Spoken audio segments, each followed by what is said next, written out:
Saudara kasih Tuhan, kita bersyukur pada saat ini kita bisa merenungkan firman Tuhan, yaitu firman yang terdapat di dalam Markus 2 ayat 1 sampai ayat yang ke-12. Markus 2 ayat 1 sampai ayat yang ke-12 ya. Kita akan dikuatkan oleh kebenaran firman Tuhan ini, di mana firman Tuhan ini berkisah tentang orang lumpuh yang disembuhkan.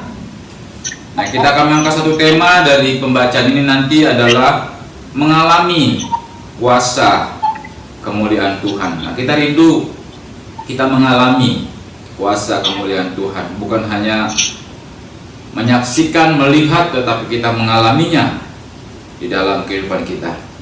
Markus 2 ayat 1 sampai ayat ke-12. Kemudian sesudah lewat beberapa hari, waktu Yesus datang lagi ke Kapernaum, tersiarlah kabar bahwa ia ada di rumah. Maka datanglah orang-orang berkerumun sehingga tidak ada lagi tempat, bahkan di muka pintu pun tidak, sementara ia memberitakan firman kepada mereka. Ada orang-orang yang datang membawa kepadanya seorang lumpuh, digotong oleh 4 orang. Tetapi mereka tidak dapat membawanya kepadanya karena orang banyak itu. Kalau mereka membuka atap yang di atasnya, sesudah terbuka, mereka menurunkan tilam tempat orang lumpuh itu terbaring. Ketika Yesus melihat iman mereka, berkatalah ia kepada orang lumpuh itu, "Hai anakku, dosamu sudah diampuni." Tetapi di situ ada juga duduk beberapa ahli Taurat. Mereka berpikir dalam hatinya, mengapa orang ini berkata begitu? Ia menghujat Allah. Siapa yang dapat mengampuni dosa selain daripada Allah sendiri? Tetapi Yesus segera mengetahui dalam hatinya bahwa mereka berpikir demikian. Lalu ia berkata kepada mereka, "Mengapa kamu berpikir begitu dalam hatimu? Manakah lebih mudah mengatakan kepada orang lumpuh ini, dosamu sudah diampuni, atau mengatakan, bangunlah, angkatlah tilammu dan berjalanlah? Tetapi supaya kamu tahu bahwa di dunia ini Anak Manusia berkuasa mengampuni dosa, berkatalah ia kepada orang lumpuh itu, kepadamu kukatakan, bangunlah, angkatlah tempat tidurmu dan pulanglah ke rumahmu." Dan orang itu pun bangun, segera mengangkat tempat tidurnya dan pergi keluar di hadapan orang-orang itu, sehingga mereka semua takjub lalu memuliakan Allah. Katanya, "Yang begini belum pernah kita lihat." Ya, sedemikian membaca firman Tuhan. Firman Tuhan yang indah akan menjadi berkat bagi kita, membuat kita berbahagia ketika kita merenungkan lalu kemudian menghidupinya. Saudara jemaat yang dikasihi Tuhan, sebenarnya firman Tuhan ini ada di dalam 3 kitab. Di dalam Markus ya, yang sudah kita baca, di dalam Matius 9 juga ada ayat 1 sampai 8, di dalam Lukas 5 ayat 17 sampai ayat 26.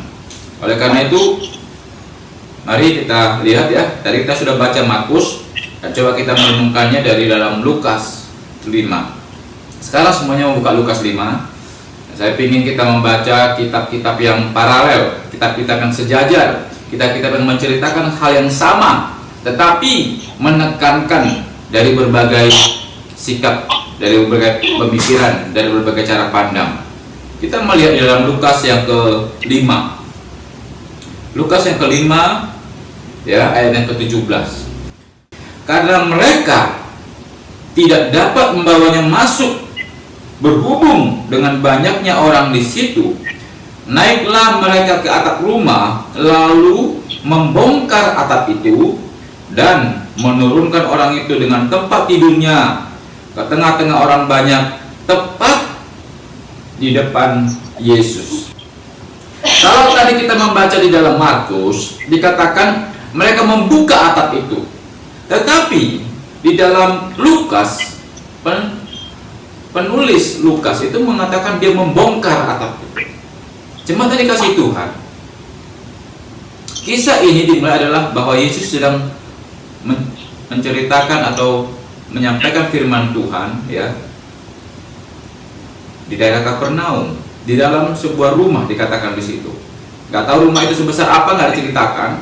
Tetapi yang kemudian terjadi adalah ada orang-orang datang membawa orang lumpuh. Nah, orang lumpuh ini tidak bisa, kita tahu pasti ya, orang lumpuh tidak bisa berjalan. Tetapi orang lumpuh ini bukan hanya tidak bisa berjalan, orang-orang yang membawa ini adalah langsung membawa dengan tempat tidurnya. Jadi tempat tidurnya langsung dibawa. Mungkin kalau kita bayangkan itu adalah orang seperti ambulans ya, ambulans dia bawa tempat tidur ya, sampai nanti bawa ke rumah sakit begitu. Nah, kita membayangkan itu untuk sementara ini. Tetapi yang kesulitan adalah, kesulitannya di sini, dia tidak bisa membawa, orang-orangnya tidak bisa membawa kepada Yesus karena apa? Banyak orang berkerumun. Lalu karena kesulitan itu, ya, itu bayangkan ya, rumah-rumah di Israel itu ya adalah rumah-rumah yang kotak begitu, lalu kemudian atasnya itu adalah biasanya di tembok, di beton, ya. Bukan seperti kita, kalau kita kan banyakkan dari genteng gitu ya. Kalau mereka dari beton.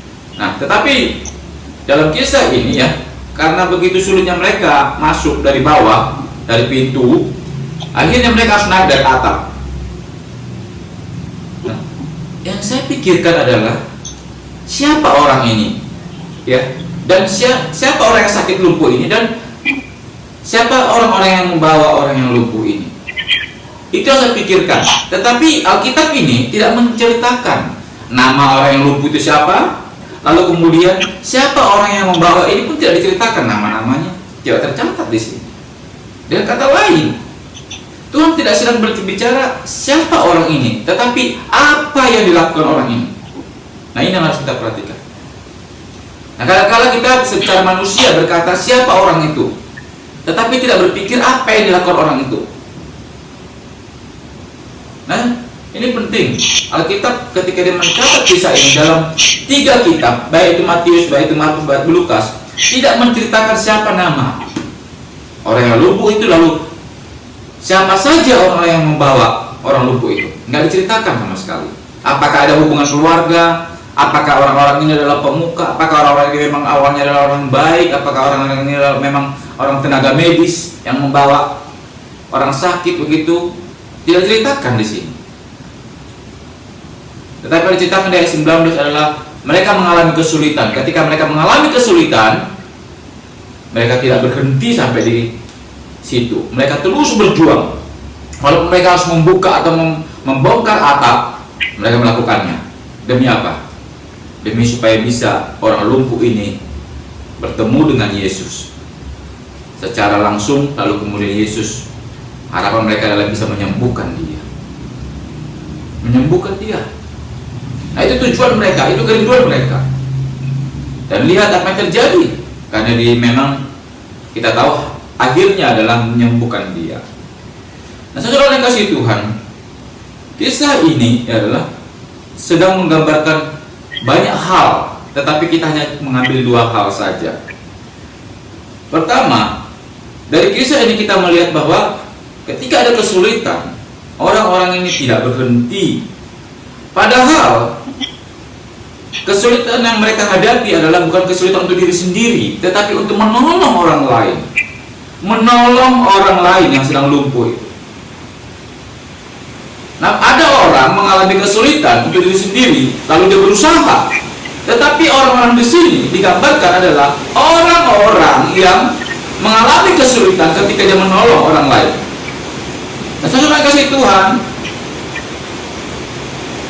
kita pernah enggak merasakan dalam hidup ini, ya? Saya pikir juga banyak yang kita ada di Hong Kong adalah orang-orang yang berjuang sebenarnya bukan hanya untuk diri sendiri saja, ya, pasti adalah untuk anak-anak, untuk keluarga, ya, berjuang. Saya pikir hampir sama kisah ini. Coba saya waktu menggumulkannya, membacanya, saya berpikir kisah ini sangat pas dengan orang-orang jemaat-jemaat yang ada di Hong Kong. Karena saya melihat Bapak Ibu, saudara-saudara kasih Tuhan di sana pun adalah orang-orang yang berjuang untuk keluarga. Saya tahu beberapa di antara kita, ya, secara besar adalah berjuang untuk itu. Ada yang berjuang untuk adiknya, untuk sekolah, supaya adiknya bisa terus sekolah dengan baik. Ya, ada yang berjuang untuk itu, walaupun sampai dia harus tidak mendapatkan yang besar, istilahnya pendapatan di Hongkong, tapi dia mau asalkan adiknya bisa sekolah. Ya, ada yang begitu berjuang. Kita tahu juga ada di antara kita yang berjuang untuk anak-anak kita, berjuang bagaimana mereka nanti bisa sekolah dengan baik ke depan, dalam keadaan baik. Ada yang sudah menikah berjuang untuk keluarganya, ada yang belum menikah berjuang untuk orang tuanya. Semuanya adalah perjuangan untuk orang lain. Nah, kadang-kala kita tidak sadari bahwa kadang-kala untuk diri sendiri, orang itu daya juangnya lebih besar kalau dia berjuang untuk orang lain. Nah, misalkan kalau kita menonton sebuah film, ya, film misalkan dia atau drama, ada banyak yang suka drama Korea mungkin ya, ini ya. Ya, kalau kita juga melihat misalkan di dalam cerita-cerita, ya, kalau orangnya yang diancam, misalnya ada orangnya masih tidak terasa takut, bahkan orangnya mau mati kalau dia diancam. Tetapi bayangkan kalau salah satu keluarganya yang diancam, apa saja akan dilakukan orang itu demi untuk apa? Menyelamatkan orang yang dikasihinya atau keluarganya itu. Nah, saudara, dari kisah ini saya melihat orang-orang yang ada di sini adalah orang yang memiliki hati seperti itu. Walaupun mereka tidak perlu dikenal di sini, mereka tidak memperkenalkan dirinya kepada Yesus. Tuhan Yesus, saya adalah ini, saya menolong dia. Tidak ada di dalam kisah ini seperti itu. Tetapi kita melihat bahwa di ayat yang ke-20, ya, ayat yang ke-20 di dalam Lukas. Mari kita baca ayat yang ke-20 di dalam Lukas. Dikatakan ketika Yesus melihat iman mereka, berkatalah ia, hai saudara, dosamu sudah diampuni. Coba diperhatikan. Ketika kita membaca ayat 20 ini, ada dua pertanyaan di situ. Ya. Kenapa Yesus melihat iman mereka, bukan iman orang yang lumpuh? Yang kedua adalah apa sebenarnya yang telah mereka lakukan sehingga iman mereka diperhitungkan. Itu yang perlu kita lihat. Mereka mengalami kesulitan, mereka tidak berhenti sampai di situ. Padahal orang banyak ada di situ melihat mereka, apa yang mereka lakukan. Tetapi mereka tidak peduli dengan pandangan orang banyak demi untuk menolong orang lumpuh ini. Lalu kemudian ketika Yesus melihat orang yang lumpuh itu, Tuhan juga memberikan cara lihat, cara pandang yang tepat. Kita tahu bahwa Tuhan kita adalah Tuhan yang seperti itu. Yang dilihat imannya bukan iman orang yang lumpuh itu, tetapi iman daripada orang-orang yang membawa orang lumpuh itu. Ini sesuatu yang unik di dalam kisah-kisah. Kalau kita lihat kisah-kisah lain, ada yang disembuhkan oleh Tuhan, itu selalu seringkali yang dibahas adalah tentang iman orang itu, iman orang yang membutuhkan kesembuhan itu. Tetapi kali ini ada keunikan bahwa Tuhan melihat iman daripada orang-orang yang membawa orang lumpuh itu. Apa sebenarnya yang Tuhan sedang ceritakan di sini? Apa sebenarnya yang sedang Tuhan ingin katakan kepada kita pada saat ini ketika kita merenungkan firman Tuhan ini? Kita harus melihat bahwa ternyata bahwa Tuhan ingin ketika kita mengasihi orang, ketika kita melihat orang di dalam kesulitan, kita tidak bisa hanya berkata saya punya iman, saya percaya kepada Tuhan, lalu berhenti sampai di situ saja. Tetapi iman yang dilihat Tuhan Yesus di sini adalah iman karena perbuatan. Kenapa? Karena mereka tidak ngomong kepada Tuhan. Tidak ada cerita di sini bahwa mereka datang kepada Tuhan lalu memohon kepada Tuhan, tidak ada. Tetapi Tuhan melihat perbuatan mereka sebagai iman mereka. Nah, kali ini ada kisah yang berbeda, kisah yang menggambarkan bahwa dari perbuatannya orang bisa melihat imannya. Tuhan Yesus melihat iman mereka dari perbuatan mereka, karena mereka sampai harus melakukan itu demi orang lumpuh ini. demi orang lumpuh ini. Kenapa? Saya percaya bahwa orang lumpuh ini bukan orang yang terkenal. Saya percaya orang lumpuh ini bukan orang yang kaya juga, sehingga harus ditolong oleh mereka. Saya percaya bukan itu. Kenapa? Walaupun firman Tuhan tidak berkata demikian. Karena kalau kita melihat perdebatan orang ahli Taurat, ya di situ dengan Tuhan Yesus Kristus, ahli Taurat ya, dan orang Farisi di situ. Orang ahli Taurat dan orang Farisi tidak akan meributkan masalah ini kalau orang ini adalah orang terkenal. Tidak akan meributkan. Mereka akan mencari muka justru kepada orang ini. Tetapi karena orang ini bukan orang terkenal, bukan orang penting, maka mereka berani ribut tentang apa yang sudah Tuhan lakukan kepada orang ini. Ya, ini satu hal yang kita lihat dari kisah ini. Kisah ini menggambarkan banyak hal, tetapi Tuhan mengatakan orang itu tidak penting pun, tidak terkenal pun, perhatikan, pedulikan dia. Ketika engkau pedulikan, maka engkaulah yang dihitung oleh Tuhan. Apa yang kau perbuat itu dihitung oleh Tuhan. Itu yang sedang diajarkan di sini. Karena aneh sekali di ayat 20 katakan Tuhan melihat iman mereka, iman orang-orang yang membawa orang lumpuh itu. Nah, saudara, di awal tahun ini ya, pembahasan tentang latar belakang kitab ini sampai di sini, kita mengambil maknanya bagi kita. Kalau saya melihat daripada kata-kata tadi dikatakan ketika mereka membawa orang lumpuh itu ada kesulitan di sana, bahwa mereka melihat orang banyak, lalu mereka harus tetap membawa orang lumpuh itu kepada Yesus Kristus. Ada kesulitan, tetapi mereka terus maju dan maju supaya bisa sampai di firman Tuhan ini. Sangat unik sekali. Orang lumpuh itu bisa langsung turun tepat, kata tepat di depan Tuhan Yesus. Satu tindakan yang sangat dipertimbangkan semuanya. Orang-orang ini yang membawa ini bukanlah orang-orang yang sembarangan. Mereka punya perhitungan, karena harus membongkar atap itu di mana Tuhan Yesus pas berada. Lalu mereka harus memikirkan bagaimana orang itu bisa turun sampai tepat di depan Tuhan Yesus. Saudara, kalau mau saya bongkar lagi, sangat begitu banyak hal yang bisa kita ambil dari kisah ini. Tidak ada habisnya kita akan menggali firman Tuhan. Tapi mari kita lihat. Pertama yang harus kita lihat adalah bahwa ketika kita menolong orang, ada kesulitan, jangan berhenti sampai di situ.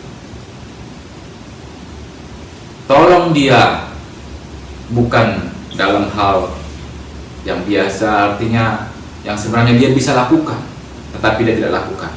Orang lumpuh ini tidak bisa berjalan, sehingga dia harus dibawa. Artinya kalau kita menolong orang lain juga, orang itu sebenarnya bisa melakukannya, tetapi dia tidak melakukannya, nggak usah tolong orang itu. Tolonglah dia memang di sesuatu yang tidak bisa dia lakukan. Itu yang pertama saya melihat. Dan yang kedua adalah tolonglah dia, paling penting adalah dia bisa berjumpa dengan Tuhan Yesus. Tolonglah orang lain bisa berjumpa dengan Tuhan Yesus Kristus. Jangan sampai orang itu berpusat kepada kita, berharap kepada kita, menjadikan kita seperti Tuhannya dia. Tetapi ketika menolong orang, siapapun itu, keluarga kita, apakah kekasih hati kita, siapapun itu, ketika kita menolong dia, arahkan dia, bawa dia kepada Tuhan Yesus Kristus, bawa dia ke sana. Karena Tuhan Yesus tahu apa yang terpenting bagi dia. Orang ini sakit, tetapi apa yang dikatakan di sana? Dosamu sudah diampuni. Orang sakit, malah yang dibicarakan Tuhan Yesus adalah dosamu sudah diampuni. Kenapa tidak langsung ngomong dulu engkau disembuhkan, tetapi ngomong dosamu sudah diampuni? Demikianlah kita ketika menolong orang lain. Yang paling utama, kita bawa dia kepada Tuhan Yesus Kristus. Karena dengan kita membawa kepada Yesus Kristus, maka Tuhan akan menunjukkan masalah yang paling penting di dalam hidupnya apa. Sebenarnya apa masalah yang terbesar yang sedang dia hadapi. Karena kalau kita sebagai manusia bisa tidak mampu melihat masalah terbesar sebenarnya dalam hidup seseorang. Tapi kalau kita bawa dia kepada Tuhan Yesus Kristus, maka Tuhan Yesus Kristus yang bisa melihat hati, melihat masa depan orang, tahu masalah yang sesungguhnya, inti masalahnya ada di mana. Tuhan Yesus tahu. Orang ini bermasalah dengan dia lebih baik diampuni terlebih dahulu. Karena dengan dia diampuni, maka dia layak di hadapan Tuhan. Dengan dia layak di hadapan Tuhan, maka kesembuhan itu bisa jadi dalam hidupnya. Kesembuhan itu adalah nomor 2. Kesembuhan itu adalah nomor yang keberapa? Tetapi yang pertama adalah dia dibereskan dengan Tuhan. Karena kalau tidak ada pengampunan, maka tangan Tuhan yang panjang tidak akan bisa menolong dia. Bukan kita mengerti katanya bahwa bukannya kurang panjang tangan Tuhan untuk menolong, tetapi kadang-kala dosalah yang membuat kita tidak bisa ditolong oleh Tuhan. Tidak mau, karena Tuhan benci dengan dosa. Saudara yang kasih Tuhan, di awal tahun ini, di akhir bulan Januari ini, kita akan melangkah lagi nanti ke Februari. Kita rindu. Mari, kalau ada hal-hal yang seperti ini masih ada di dalam hidup kita, seperti yang ayat 9 katakan, bongkar, buka itu depan Tuhan, supaya itu jangan jadi penghalang. Supaya itu jangan jadi penghalang dalam hidup kita. Apa yang menjadi penghalang dalam hidup kita? Di sini penghalangnya adalah orang banyak penghalangnya. Kadang-kala ya, kita nggak sadari pandangan hidup kita ketika kita mendekat kepada Tuhan, ketika kita melakukan firman Tuhan, ya, ketika kita melakukan firman Tuhan, seringkali menjadi penghalang adalah apa kata orang nanti. Ya, ini bisa saja. Kalau saya lakukan begini, apa kata orang? Ya, apa kata orang? Seringkali begitu. Maaf kata, bagi orang yang sudah lama ingin mencapai sebuah keberhasilan, mungkin itu dalam keuangan, tetapi firman Tuhan berkata A, tetapi aduh, kalau saya tunggu itu mungkin akan lama. Lalu apa kata orang nanti? Kadang-kala berpikir, Tuhan, cara ini lebih cepat. Begitu. Karena kadang-kala kita ingin membela Tuhan. Kadang-kala kita ingin membela Tuhan. Kita ingin berkata, Tuhan, apa kata orang? Katanya mengikut Tuhan diberkati, tapi saya nggak diberkati Tuhan. Oleh karena itu saya harus melakukan ini Tuhan, supaya saya kelihatan nanti kata orang diberkati oleh Tuhan. Jangan jadikan itu penghalang orang-orang itu. Seperti dalam kisah ini, terobos terus. Kalau Tuhan berkata, engkau harus berjalan, engkau harus bertemu dengan Tuhan langsung di depan dengan Dia, maka lakukan itu. Apa yang menjadi penghalang bagi kita? Saya rindu jemaat dan kasih Tuhan saya sendiri juga yang sedang bergumul. Ya, kita sudah bergumul ini tanggal 3 nanti Februari adalah pembukaan gereja awal. Ya. Kami juga tetap ingin berkata kepada Tuhan, Tuhan, kami ingin mengalami kuasa-Mu ya Tuhan. Kalau orang ini orang lumpuh bisa Kau sembuhkan, artinya sesuatu yang bagi dunia ini sulit itu, tetapi bagi Tuhan tidak mungkin. Itu pasti bisa terjadi juga. Segala sesuatu yang kata dunia ini tidak mungkin, bagi Tuhan itu bisa terjadi. Karena kami tahu satu hal, Tuhanlah yang memiliki dunia ini. Tuhanlah yang memiliki dunia ini. Bukan kurang panjang tangannya untuk menolong. Jemaat-jemaat Tuhan juga kami berdoa supaya Tuhan menolong, mengulurkan tangannya, turun tangan, memberkati semuanya. Baik itu dalam keuangan, masa depan, pekerjaan, pulang ke Indonesia, apa yang akan dilakukan, Tuhan akan memberkatimu. Bagi yang mencari pasangan hidup, percayalah, bukan Tuhan tidak bisa memberikan seperti sebagaimana Adam harus tidur, lalu tidur di dalam tidurnya Tuhan memberikan Hawa bagi dia. Artinya bukan dia yang berusaha, tetapi Tuhan yang memikirkan bahwa manusia tidak baik seorang diri. Itu doa kami sebagai seorang tua dan juga sebagai gembala, sebagai pendeta. Ingat bahwa Tuhan sungguh mampu. Tuhan sungguh mampu. Percayalah, percayalah. Tema kita mengalami kuasa Tuhan, sebagaimana yang mengalami kuasa Tuhan di sini bukan hanya orang lumpuh itu, tetapi orang yang membawa itu juga, saya percaya mereka mengalami kuasa Tuhan. Apa? Karena mereka ikut berjuang. Ketika apa yang mereka juangkan itu mereka melihat hasilnya, saya pikir sukacita mereka sangat besar sekali. Karena buktinya orang-orang yang melihat saja, bukan orang-orang yang membawa loh ya, orang yang melihat saja berkata, sungguh takjub dan memuliakan Tuhan.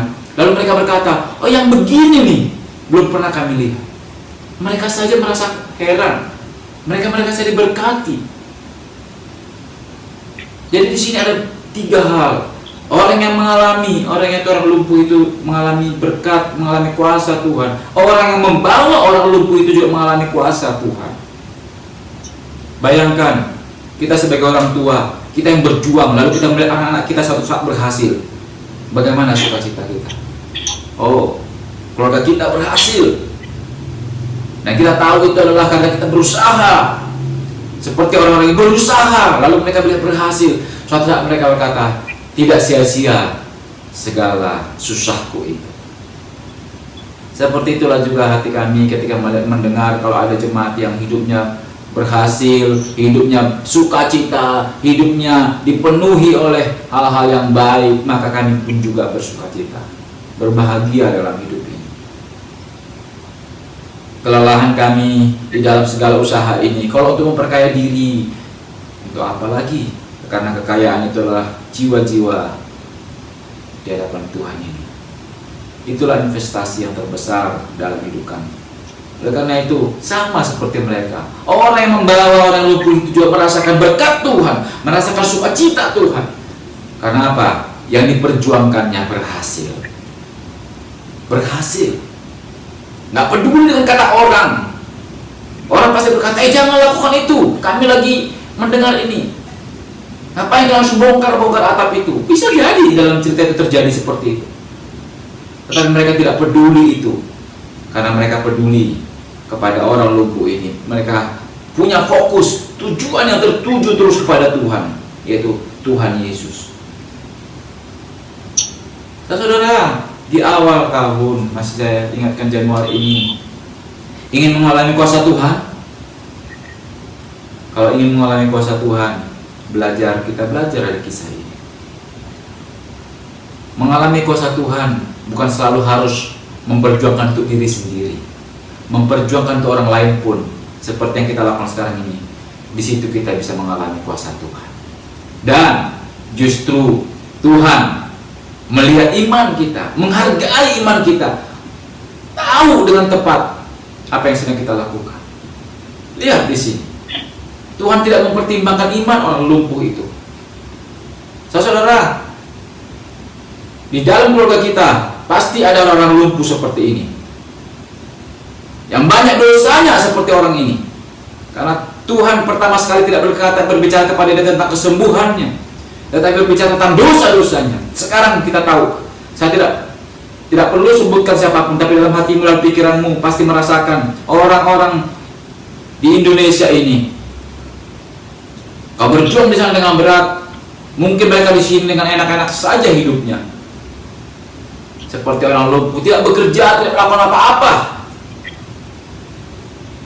Kita di sana yang capek di Hong Kong, menghadapi dingin, menghadapi panas, menghadapi perlakuan majikan seperti apapun itu, kita hadapi. Tidur seperti apapun, jam berapa tidur, sakit pun kadang-kala harus ditahan. Kata-kata yang seperti apapun harus ditahan.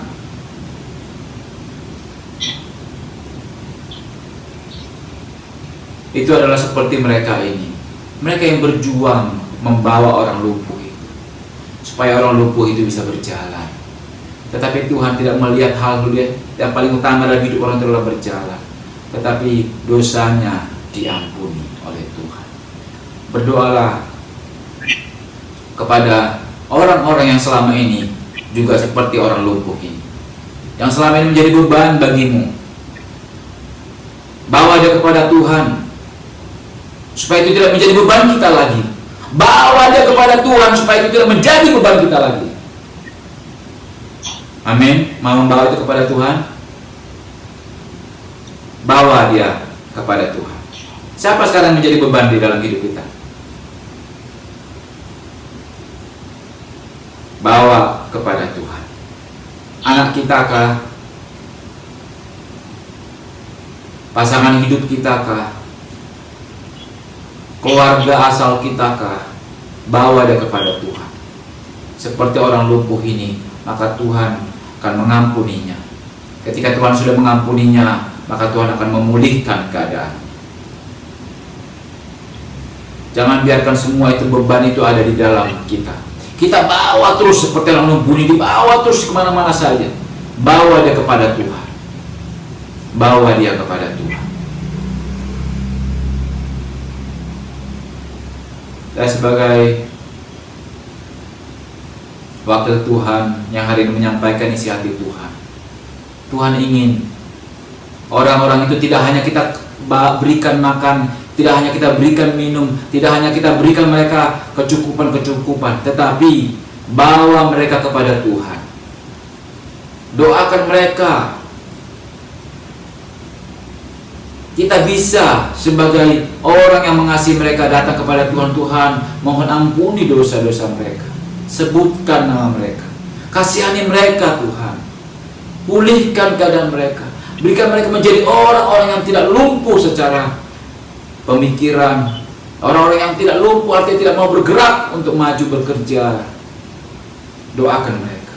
Dan jika mereka memang adalah orang-orang yang masih kecil, anak-anak kita, doakan supaya mereka bertumbuh di dalam hal-hal yang baik. Menjadi anak yang rajin. Sehingga kelak kita orang ketika sudah tua, mereka yang akan menjadi berkat bagi kita. Bawa mereka kepada Tuhan. Jangan bawa mereka kepada diri kita. Jangan menjadikan kita sebagai Tuhan bagi mereka. Jangan. Pernah mendengar istilah sindrom mesianis? Sindrom mesianis adalah orang-orang yang merasa ingin menolong orang lain dengan usahanya tanpa membawanya kepada Tuhan. Dia menjadi Mesias bagi orang itu. Bagian kita adalah membawa mereka kepada Tuhan, karena Tuhanlah Mesias, Sang Penyelamat, Sang Penolong. Itulah yang Tuhan kehendaki pada saat ini, saudara. Saya berikan waktu sebentar berpikir dalam hidup kita, merenungkan di dalam hidup kita. Apakah ada bebanmu saat ini? Saya percaya ada bebanmu. Tetapi apakah beban itu kita tanggung sendiri saat ini?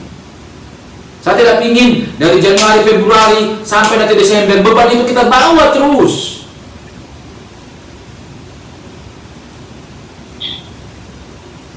Tuhan tidak ingin hari ini dia berfirman kepada kita, jangan bawa beban itu. Seperti orang lumpuh ini, kamu bawa terus. Seberapa kuatkah engkau? Makanya, ini guyonan ya.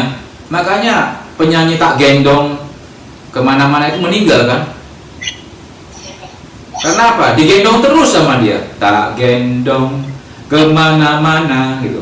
Digendong terus ya, dibawa terus sama dia. Meninggal akhirnya dia kan? Karena dia nggak sanggup terus membawanya. Berat itu. Jadi bawa kepada Tuhan. Siapapun itu, ingatkan kepada dia. Yang paling utama adalah dia harus berjumpa dengan Tuhan. Kalau tidak, maka tidak ada hal seperti ini terjadi. Seperti yang dikatakan di sini, hal seperti ini belum pernah terjadi. Kita ingin terjadi dalam hidup kita. Apakah ada yang ingin itu terjadi dalam hidup kita? Kalau iya, mari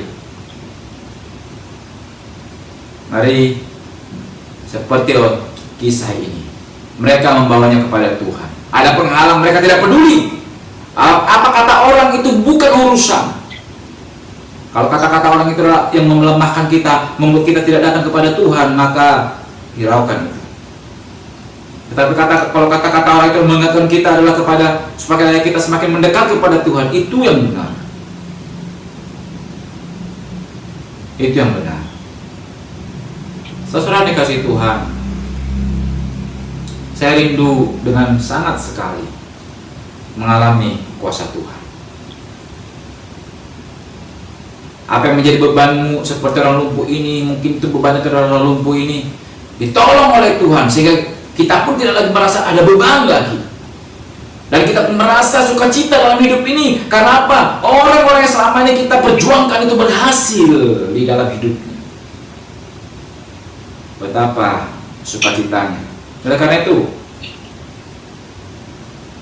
kisah hari ini adalah kisah yang harus suatu saat nanti saya rindu bulan Februari, bulan Maret, sampai kepada Desember bercerita Tuhan sudah melakukan seperti apa kisah di dalam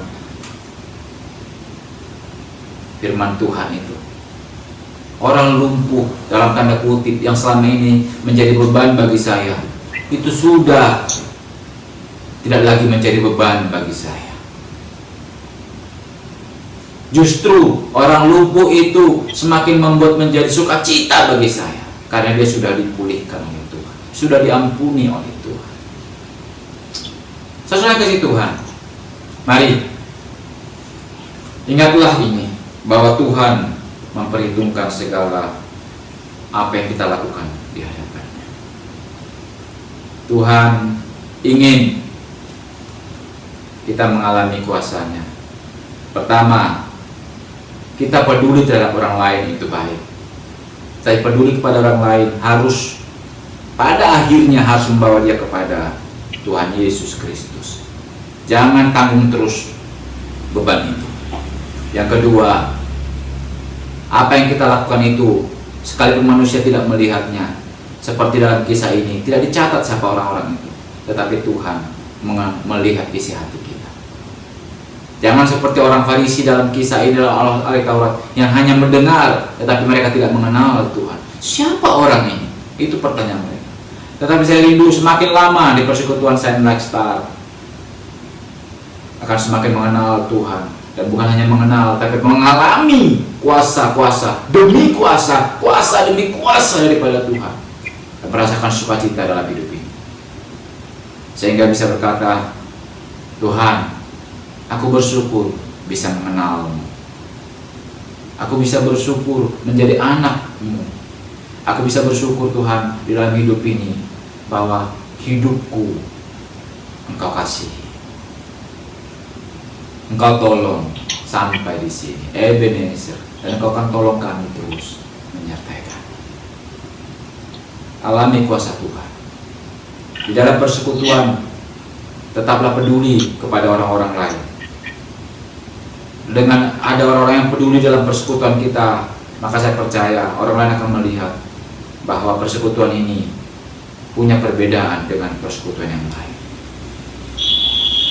Persekutuan ini adalah persekutuan yang meringankan beban orang lain, bukan menambah beban orang lain. Seperti orang ini meringankan, membawa beban itu kepada Tuhan, sehingga orang itu mengalami kuasa Tuhan.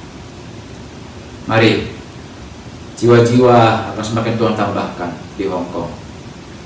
Kalau kita semuanya memiliki hati seperti mereka juga, peduli kepada orang lain. Kepeduliannya adalah membawa dia kepada Tuhan Yesus. Sehingga ketika berjumpa dengan Tuhan Yesus, maka Tuhan akan menjadi jawaban bagi dia. Jawaban terbaik akan diberikan Tuhan kepada dia. Jangan pernah menolong dengan usaha kekuatan sendiri. Tolonglah dengan membawa dia kepada Tuhan. Maka Tuhanlah yang akan bekerja untuk mendatangkan kebaikan. Saudara yang kasih Tuhan, jemaat yang dikasihi Tuhan, Tuhan mengasihimu. Tuhan rindu kau mengalami kuasa kemuliaan. Mari, hari ini saya akan berdoa untuk kita semuanya.